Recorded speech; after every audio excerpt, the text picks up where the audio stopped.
Hey guys, welcome to video 8 of the video series that we have for you as a buyer. And today we're going to be talking about title and escrow. What even is title and escrow? What does that do for you? And then also earnest money, and what do we do with that? I get a lot of questions about earnest money. So let's start off with title and escrow.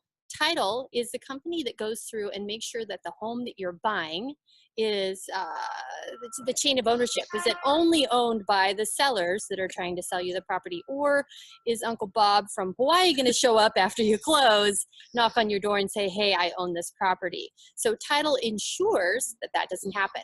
They also double check and make sure that there aren't too many liens against the property that would make it unsellable. And a lien, an example of a lien would be a mortgage.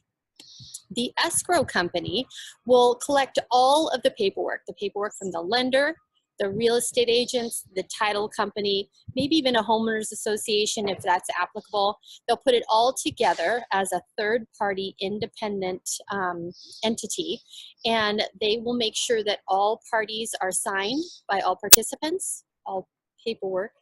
I don't want to sign the parties. All paperwork is signed by all participants, and that all the money is collected accurately. And speaking of money, let's talk about earnest money. When you write an offer for a property, you're going to want to indicate an amount of earnest money. Now, I always explain earnest money is kind of like an insurance policy for the sellers, that you're going to move forward with the purchase of the home according to the contract that you've written. Now, if you decide during something that's written in the contract, for example, the inspection, if you have that contingency and you decide that the inspection doesn't satisfy you, you could then get your earnest money back. But if great Uncle Bob dies and you inherit a bunch of money and decide not to purchase the house, that wouldn't be in the contract and you would not receive your earnest money back. The average amount for earnest money is approximately 1%.